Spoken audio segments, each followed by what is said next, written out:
Good morning. It is September 13th, 2024, and we are still in the drought. And it seems like it's spreading statewide, with problems starting to really start to appear further north. For those that are further south, have been dealing with pretty harsh conditions for an extended period of time already. Online today, we got Dr. Tyler Carr, Dr. Dave Shetlar, and Dr. David Gardner. Dr. Carr, take it away. Okay. So, the words death and destruction, you can go ahead and cross that off your bingo card for today. This is the drought monitor. Doesn't look any better than it did last week. So we have on the left last week's drought monitor, released on the 3rd, and then the one on the right is the most recent one released on the 10th. I believe that was the 10th, Tuesday. These are released on Tuesdays. So if you look down here in the bottom of each of these legends, last week about 62% of the total area of Ohio was in a D1 to D4 drought. We're up to almost 78%. We're seeing that exceptional drought increase a little bit, and really seeing some of the severe drought kind of increasing over into the southwestern part of the state, up into the Toledo area. And it's not good by any stretch of the imagination. Turf isn't recovering, even though we're having some cooler nights. We're having some warmer days. We need some water. Mother Nature doesn't seem to be wanting to help us out a whole lot either. For the next week, a 1/10 of an inch or so in some areas that's expected. Don't feel too good about us getting rainfall that can help us out. I don't think much of that hurricane system is going to make its way up here. Our friends down to the south, you see down Louisville in the bottom left corner of this, they may be getting hit a little bit. And then this is the 60-day percent of normal precip. So this is going to be July, August, pretty much.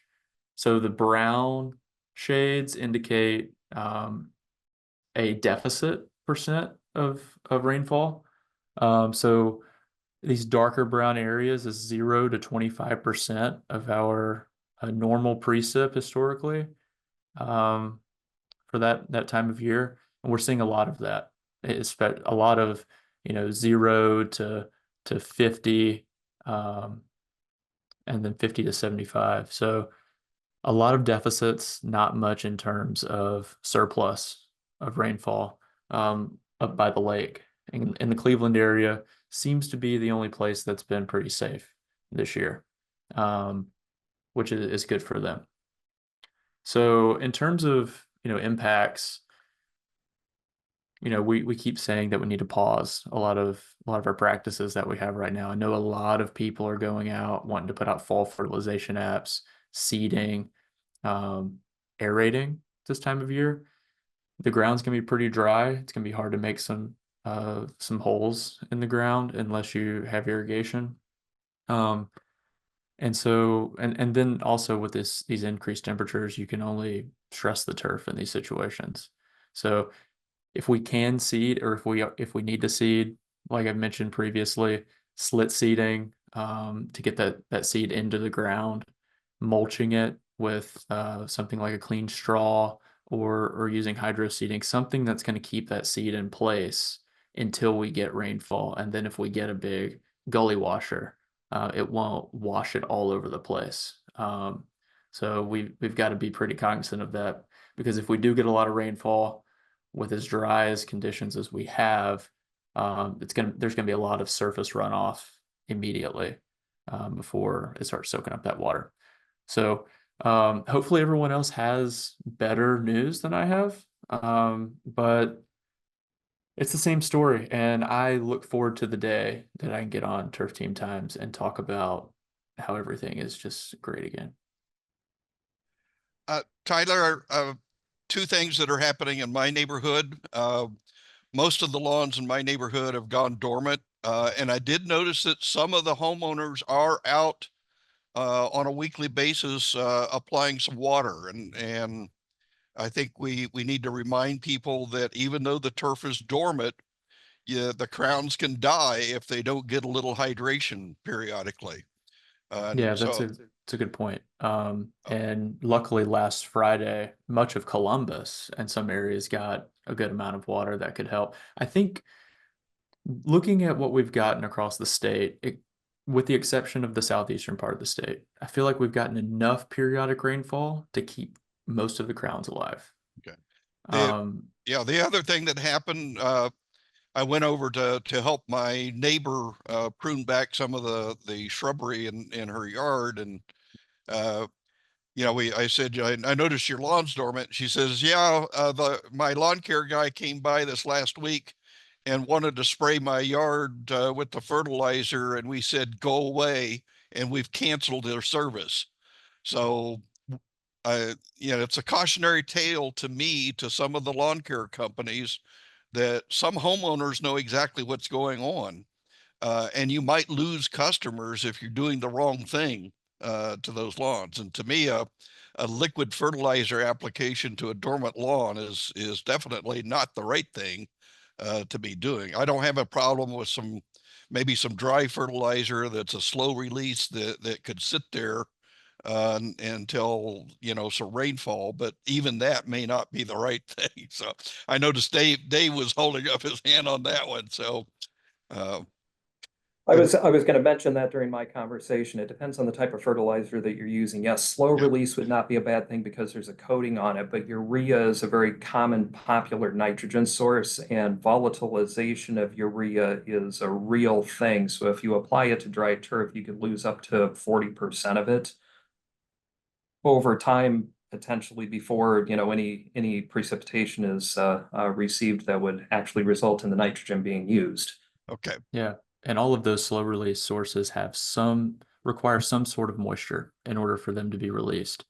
So if there's some kind of coated urea product or really any of the slow releases, if you apply it, it's just going to sit there. And you'll limit the damage that can occur from the turf or from that quick release source that could burn or run off or volatilize. Well, and the one other advantage to the slow release material is that all of a sudden when it does start raining, the companies are going to be panicked, right? So everybody's going to be calling for fertilizer. Whereas if your material is sat there waiting for the rain, it gives you that advantage to kind of kickstart activity as well. So Yeah, multiple advantages with the slow release material there. and I did want to mention, I know this has been a tough summer for lawn care companies, and we observe that, and we're not trying to harm your business by saying not to fertilize. We understand it's difficult, and we encourage you to communicate with those customers that may be interested in pausing service, and just letting them know that you understand what's going on as well, and that you guys can work together to create a solution for this. And we're going to do everything we can to help you through this too. Thank you, Dr. Carr. Dr. Gardner. Good morning, everybody. Give me just a second here. So right now, the average temperature for September is right around 69 degrees, it looks like. And Tyler said that he was looking for any kind of good news. Well, the good news is that the warmest October that we've ever had, the average was 62. And the most days that we had above 70 degrees was 18. This dates back to 1996. And so while it's been abnormally warm, the chances of it continuing to be abnormally warm, I guess what I'm trying to say is that after October 1st, days in the 80s become exceedingly rare, and it's actually pretty typical for highs to be more likely in the 60s than in the 70s or 80s. So we just have a couple of weeks, and then it might not be any more moist out, if you want to put it that way, but it'll certainly be cooler unless this becomes the warmest October of all time, which odds say that that's less likely to occur. But if I share my screen,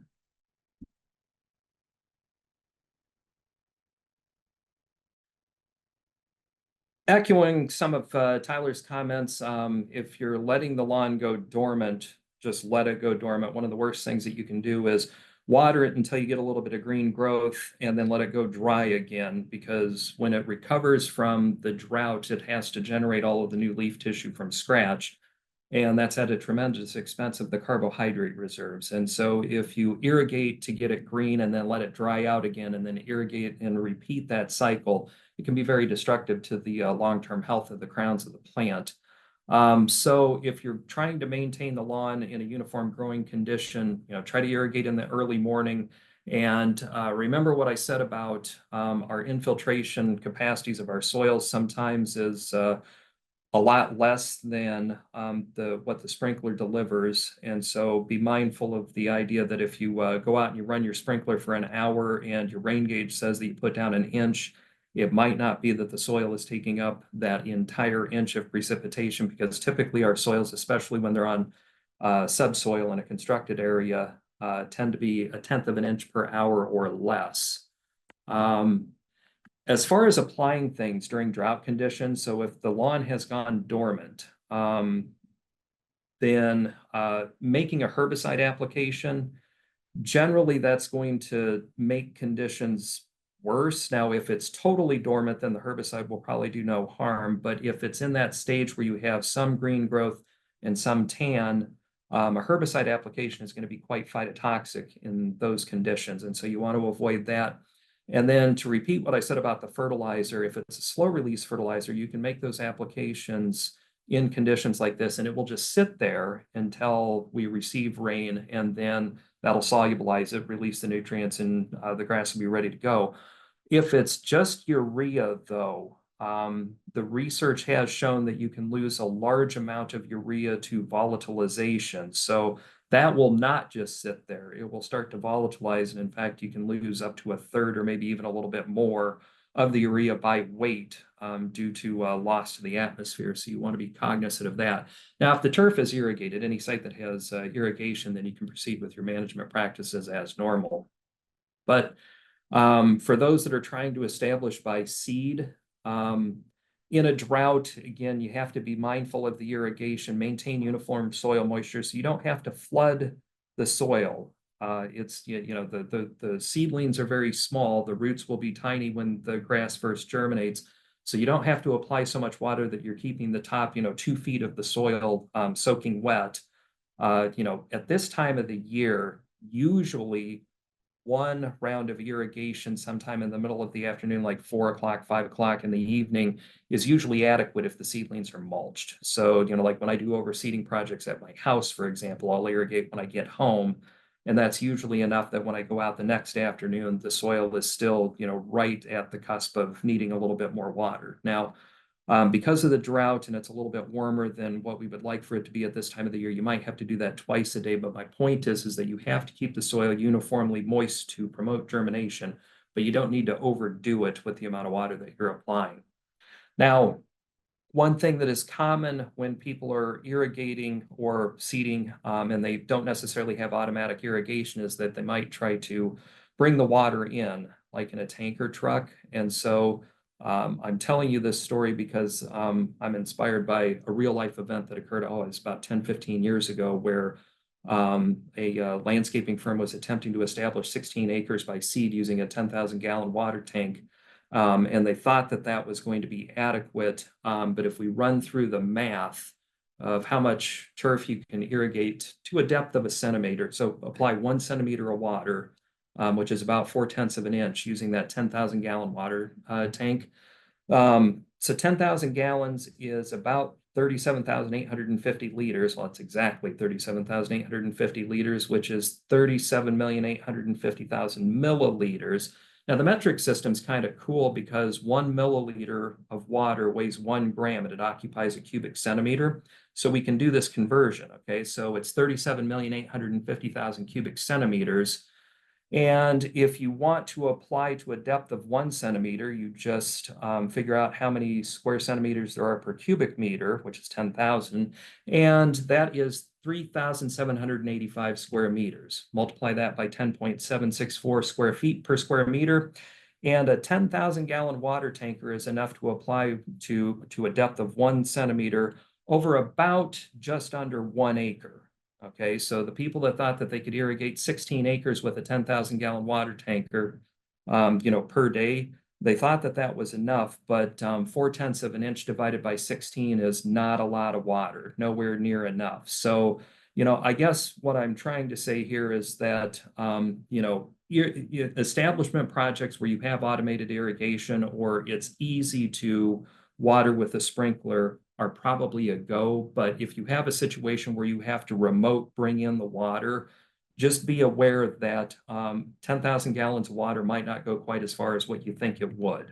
Now, the math doesn't work out quite right here because it's actually 2.54 centimeters per inch.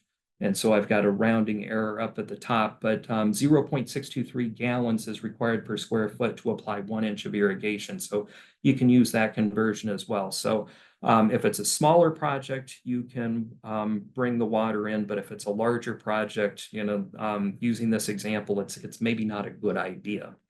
So I just got done saying it's probably not a good idea to apply herbicides on dormant turf, and that's a real thing. But again, on irrigated sites, if you had problems with irrigated or with winter annual broadleaves last year, this is about the time that you might think about putting out a pre-emergence herbicide. So if you had a lot of trouble with these weeds in the spring, and especially with trying to control them with a post-emergence herbicide, then a pre-emergence herbicide tends to work better than trying to control them post in November, and that definitely works better than trying to control them post next spring when they're growing quickly and flowering. And so again, if you had any problems with these types of weeds last year and you want to try to prevent them, and it's an irrigated area, then a pre-emergence herbicide application right about now using something like dithiopyr or prodiamine would be appropriate.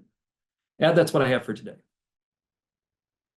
I don't think anybody had on their bingo card conversion from gallons to milliliters to millimeters to square foot. Oh boy, just not enough. That's the understanding that they're going to take out of that. But thank you, Dave, for going through the conversion process. Well, they could always just put it on pause, the recording, and stare at it then. Or just go with the 0.623 gallons per square foot needed to irrigate inch and convert from there. Yeah, that's the one that I use. My students used to glaze over when I'd start doing that kind of math. Thank you, Dr. Gardner. Dr. Shetlar, what kind of debt and destruction are you bringing in? Oh boy, we're still fussing with the fall armyworm issue. I haven't had anybody that's reported actual damage yet, and I'll give maybe a couple of reasons why. But I did get another question this week that I thought was interesting. Somebody asked me, what can I treat a lawn for chiggers? And I haven't had that question in some time. But I did want to point out that there are several things that can cause itchiness when somebody's out on the lawn. One of those is chiggers. Chiggers are actually a mite. They're the larvae of a predatory mite. And these mites can get on your skin. And since we're not a normal host, small mammals and birds are the normal host for chiggers. Our skin, when these mites, they're small enough to burrow down a hair follicle. And when they get into that hair follicle, they release some digestive enzymes that will liquefy a little tiny microscopic spot of skin so that they can hoover that back up. Well, most people get a very severe reaction to that saliva that's deposited on the skin, and you end up with an itchy bump in there. What makes it worse is that for some people, the skin swells up, it traps the mite body down that hair follicle. And now not only do you have mite spit that you might be allergic to, but you've got the dead body of the mite. And you might be allergic to the foreign proteins of that. And that causes, in some people, even a little like pimple-like blister that can occur. Dave, Right. to be clear, when I said debt and destruction, I didn't mean you to talk about liquefying cells. However, carry on. So, how do we do this? Well, one way is to use a pyrethroid, bifenthrin or Tolstar. has a registration with chiggers on the label. And so you can treat generally the turf area, maybe some of the lower shrubs or plants, but be careful, do not apply that bifenthrin on blooming plants because it is highly toxic to pollinators like honeybees and butterflies. So you can treat the area. Normally we do the treatment in the springtime. We prefer treatments to go out in April or May when the mites seem to be most active, but it can be treated at any time during the year. And usually a single treatment will last you for a couple of months. And so if you've got homeowners that are saying, we're ending up with little itchy welts around our underwear and where our socks are. In other words, the mites like these tight places of the clothes so that they can get a toehold to push down into the hair follicles. That's sort of the characteristic. Now, if you're getting welts elsewhere on the body, on your arms, on the upper leg, around your head, those are probably mosquitoes. And we do have the little Asian tiger mosquito, which is very small and is also unusual in that it's a daytime biter. It will be very active during the daytime. And so if you're getting itchy welts elsewhere, it's probably the little Asian tiger mosquito. Those are probably coming out right now because of this drought. Remember, we have settling tanks in our storm sewer systems, and those settling tanks hold water and grunge, which is what the mosquito larvae like to feed on. So there's not much you can do about that in an area other than if the area, the health people in your particular municipality declare that there's a mosquito hazard, they'll come out and do fogging. Otherwise, you're up to yourself. What I do in my back deck is I have 2 fans. I've got large fans, and if you can get good air movement of about 5 miles an hour or more, mosquitoes can't fly upwind to that much, and so that can help. And of course, putting on insect repellents will help you with those. Long sleeve shirts, long sleeve pants, and then a repellent on whatever skin is exposed is good for that. Okay, enough of the ancillary bug and critter problems in turfgrass. Let's get to the fall armyworm. I did walk over to my local athletic fields. I've got a whole set of soccer fields about 3/4 of a mile away from my home. Went over there and took a look around. Sure enough, on the flag markers in that field, this is a fairly fresh fall armyworm egg mass, but I noticed that a lot of what normally should be a good thick covering of scales has been knocked off of this. I have a feeling this is just because of the flag was flapping around in the wind. Some of the eggs could have gotten knocked loose off of that. Here's another egg mass that was not disturbed by the wind. This was on a number marker on the back of one of the fields. These eggs are about ready to hatch. You can see that they're much darker. Some of them are very dark in here. Now there's one egg here right in the middle that's light color. That's one that didn't get fertilized. That's not going to hatch. Now I did pick up some of the eggs here on my way over to the park. I noticed that there was a maple tree that was overhanging some turf that had remained green. And I went over and sure enough, here was a couple of egg masses on the leaves of that tree overhanging the green turf. And again, this appears to be a fairly fresh egg mass. It hasn't gotten dark. Now, over by the athletic field, there was some purple leaf plums that they had planted on the edges of the field. And I noticed that there were egg masses, and I took a picture of this one because this egg mass should be about 3 times larger than what you see here. And you'll notice it's got some rough edges here. Something has eaten these eggs. Something has taken those eggs out.